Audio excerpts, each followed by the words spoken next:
이재명 대표는 한미동맹 강화도 약속했습니다. 하지만 과거에 소련은 해방군이고 미군은 점령군이라고 발언하지 않았습니까? 그리고 2017년 대선 시기에는 주한미군 철수도 각오해야 된다고 말하지 않았습니까? 또 종북주의 정당인 진보당과 22대 총선에서 선거연합도 하지 않았습니까? 이재명 대표는 자신의 브랜드인 기본소득마저도 재검토하겠다고 했습니다. 이건 정말 잘한 결정이라고 생각합니다. 그런데 민주당은 바로 전날 지역화폐법을 발의했습니다. 이것은 정치적 자아 분열입니다. 이처럼 이재명 대표의 기자회견은 처음부터 끝까지 단 한 줄도 믿을 수가 없습니다. 왜냐하면 지금까지 이재명 대표와 민주당이 보여준 정책과 노선과는 완전히 반대되는 주장이고 현재 민주당의 노선과도 완전히 다르기 때문입니다. 이재명 대표는 흑묘, 병면호를 들고 나와 자신을 실용주의자인 것처럼 포장했습니다. 그러나 착각하지 마십시오. 쥐가 고양이 흉내를 낸다고 해서 진짜 고양이가 되는 것은 아닙니다. 정말 좋은 고양이가 되고 싶다면 현재 민주당이 밀어붙이고 있는 수많은 악법부터 폐지하기를 바랍니다. 어제 이준석 방통위원장 탄핵소추가 기각되었습니다. 당연한 결과이지만 단 3일 근무한 방통위원장이 174일씩이나 직무정지가 되어야 했는지 도저히 납득할 수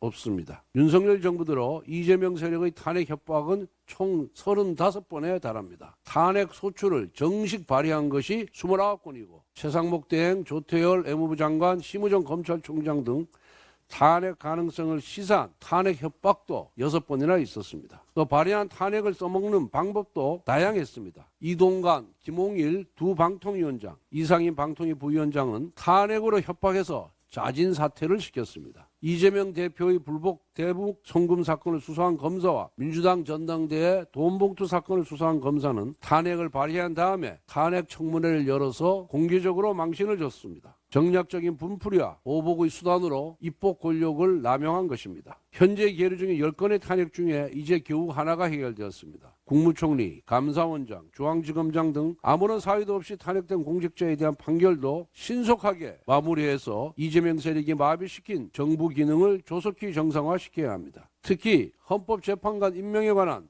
권한쟁의 심판만 처리할 것이 아니라 한덕수 대통령 권한대행의 탄핵 정적 수에 관한 효력정지, 가처분 신청 사건부터 먼저 처리하길 바랍니다. 민주당에 요구합니다. 탄핵은 개인을 위한 방탄과 정치보복의 도구가 되어서는 안 됩니다. 대장동 백현동 사건을 수사한 강백신 어미중 검사, 불법 대북 송금 사건을 수사한 박성용 검사, 민주당 전당대회 돈봉투 사건을 수사한 김영철 검사 등 이재명 세력을 수사한 검사 사연에 대한 보복성 탄핵 발의를 당장 처리하기 바랍니다.